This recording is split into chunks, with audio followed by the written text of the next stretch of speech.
राज्यों के उच्च न्यायालय और अधीनस्थ न्यायालय संघ राज्य क्षेत्र के बारे में। क्वेश्चन नंबर 41, टोटल 100 क्वेश्चन आज देखी जाएगी। 100 मोस्ट इंपॉर्टेंट क्वेश्चन जो कि रिपीटेड टाइम एग्जाम में पूछी जाती है, और आने वाली बीपीएससी टीआरई 4 की जो एग्ज़ाम है इसमें ये काफ़ी इंपॉर्टेंट साबित हो सकती है, और आप इस प्रश्नों को रिकॉल कर सकते हैं। अगर आपने कहीं भी पढ़ा है तो एक बार इसे देखें और समझें क्वेश्चन को, ताकि अगर आने वाले कोई भी एग्जाम है तो इसमें आपको ये बेनिफिट मिल पाए।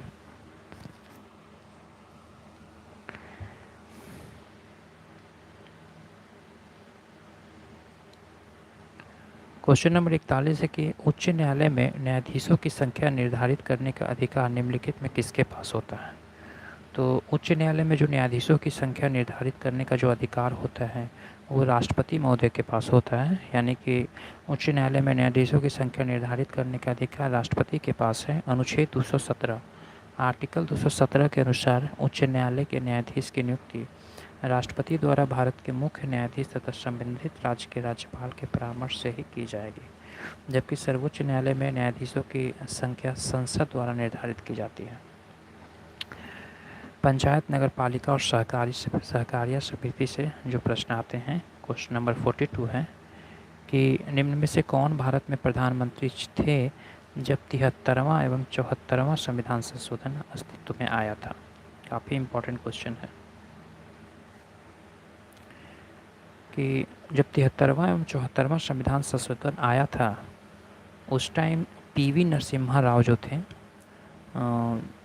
1993 ईस्वी में जब लागू हुआ था, इस समय भारत में प्रधानमंत्री जो थे वो पीवी नरसिम्हा राव थे, और इस संशोधन के द्वारा ग्राम पंचायत तथा नगर पंचायत को संवैधानिक रूप दिया गया था।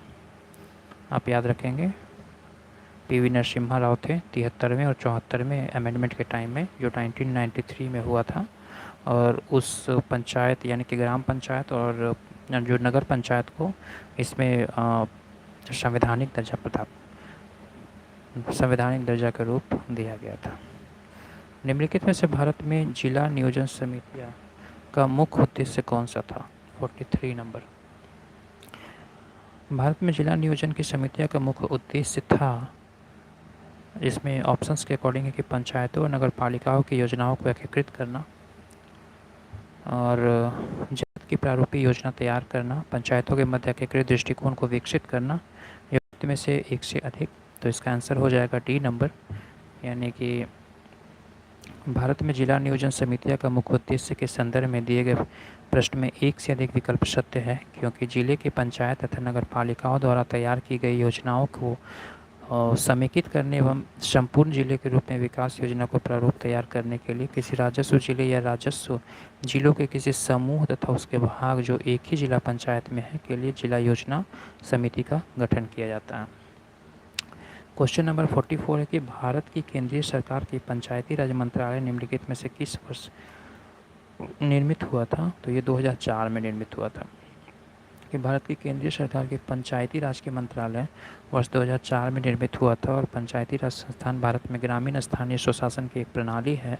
स्थानीय स्वशासन का अर्थ है स्थानीय लोगों द्वारा निर्वाचित निकायों द्वारा स्थानीय मामलों का प्रबंधन करना। क्वेश्चन नंबर 45 की वीवीपैट यानी देश में मतदाता सत्यापित कागज और लेख परीक्षण विचारण निम्न से किस वर्ष अस्तित्व में आया। काफ़ी इंपॉर्टेंट है, जब आप इलेक्शन देते हैं तो एक पर्ची भी निकलती है वीवीपैट जिसको कहा जाता है। ये कब जो आई वो प्रभाव में आई कि देश में मतदाता सत्यापित कागज लेख परीक्षण विचारधारा वीवीपैट को 2013 में, सबसे पहले ये 2013 ईस्वी में पहली बार नागालैंड के नोकसेन विधानसभा क्षेत्र में 21 मतदान केंद्र में उपयोग किया गया था, और जून 2017 तक इसे 100% अपना लिया गया। नागालैंड के नोकसेन विधानसभा क्षेत्र, नागालैंड के नोकसेन विधानसभा क्षेत्र।